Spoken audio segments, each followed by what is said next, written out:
வானத்தையும் பூமியும் உண்டாக்கின கர்த்தராகிய இயேசு கிறிஸ்துவின் இனிய நாமத்தில் இந்த காலவேளையிலே உங்கள் அன்பு சகோதரன் காட்வின் மோசஸ் ரேமா எழுப்புதல் ஊழியத்தின் சார்பில் அன்போடு கூட வாழ்த்துகிறேன். இந்த நாள் முழுதும் தேவனுடைய கிருபையும் தேவ பிரசன்னமும் உங்கள் அனைவரோடும் இருப்பதாக. ஆமென். வனாந்தீரையில் களைத்து நான் சோர்ந்து போகும் நேரங்களில், வனாந்தீரையில் களைத்து நான் சோர்ந்து போகும் நேரங்களில், நேசரின் சத்தம் என்னில் கேட்டிடும், நேசரின் சத்தம் என்னில் கேட்டிடும், என் வாழ்வு செழித்திடுமே, என் வாழ்வு செழித்திடுமே. வனாந்தீரையில் களைத்து நான் சோர்ந்து போகும் நேரங்களில், இனிமையற்ற வாழ்வில் நான் தனிமை என்று எண்ணும் போது மகிமை தேவன் தாங்கிடுவாரே. இனிமையற்ற வாழ்வில் நான் தனிமை என்று எண்ணும் போது மகிமை தேவன் தாங்கிடுவாரே. இனிமையாம் மன்னாவை வருஷிக்க பண்ணுவார், இனி எனக்கென்றுமே தோல்வி இல்லையே. இனிமையாம் மன்னாவை வருஷிக்க பண்ணுவார், இனி எனக்கென்றுமே தோல்வி இல்லையே.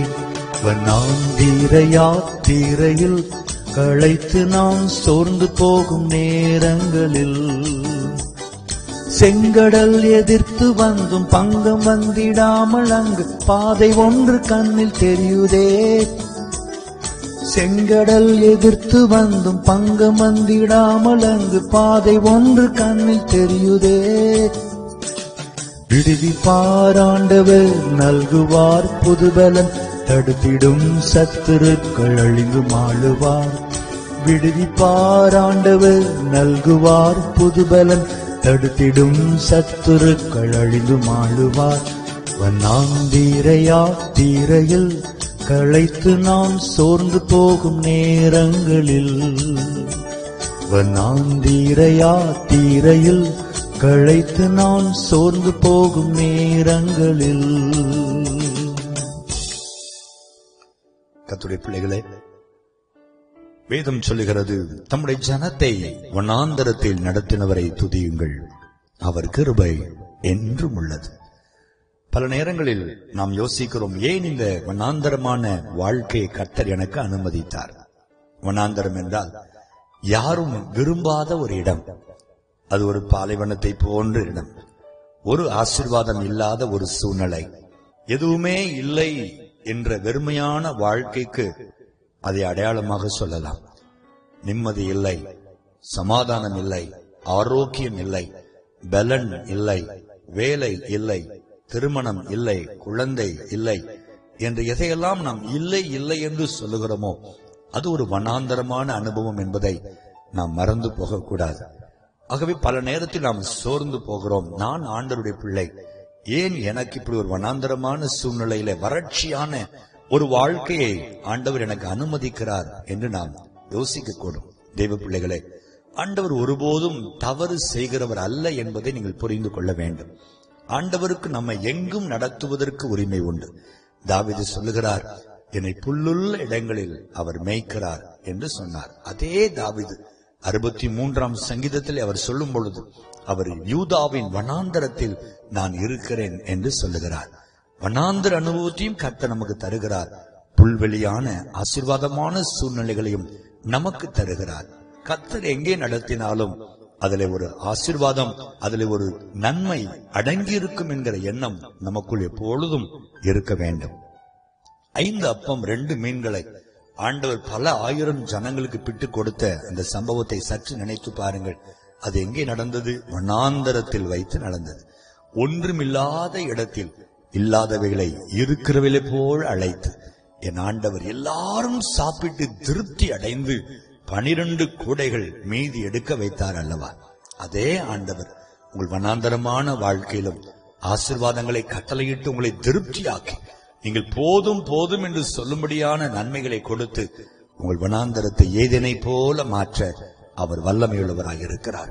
நாம் ஆராதிக்கிற ஆண்டவர் வனாந்தரத்தில் வழிகளையும் அவாந்தர வழியில் ஆறுகளையும் உண்டாக்குகிற தேவன். உங்கள் வாழ்க்கையில் உள்ள வனாந்தரங்களை மாற்றி போடுவார். இந்த சூழ்நிலையிலும் அவரை துதியுங்கள். அவர் நல்லவர், அவர் கிருபை என்றும் உள்ளது. ஜெபிப்போமா. வனாந்தரங்களை உருவாக்கின தேவனாகிய கர்த்தாவே, இந்த அருமையான காலை வேளையிலே நம்முடைய முகத்தை நாங்கள் பார்க்கிறோம். எந்தெந்த பிள்ளைகள் அடியேன் சொன்னதை போல வெறுமையான வறட்சியான வனாந்தரமான ஒரு சூழ்நிலையிலே வாழ்ந்து கொண்டு உம்மை நோக்கி ஜெபிக்கிறார்களோ அவளை கண்ணோக்கி பாரும் ஆண்டவரே.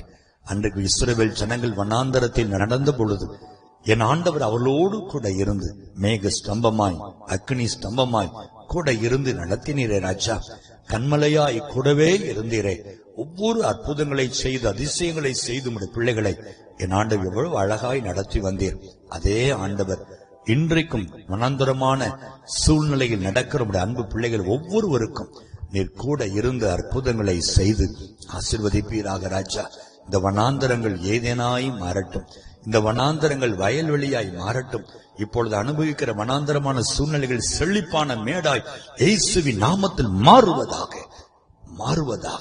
வனாந்தரத்தில் வழிகளை திறக்கிற ஆண்டவர் இன்றைக்கு ஒரு வழிகளை திறந்து உடைய பிள்ளைகளை விடுவிப்பீராக.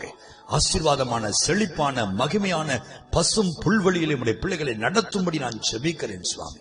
துக்க நாட்கள் முடிந்து போகட்டும். துக்கம் சந்தோஷமாய் மாறட்டும். என் ஆண்டவர் ஆசீர்வதிப்பதற்காக நன்றி. உடைய நாமம் மகிமைப்படுவதாக. வனாந்தரம் ஏதேனாய் மாறட்டும். இயேசுவின் நாமத்தில் பிதாவே. ஆமென், ஆமென், ஆமென்.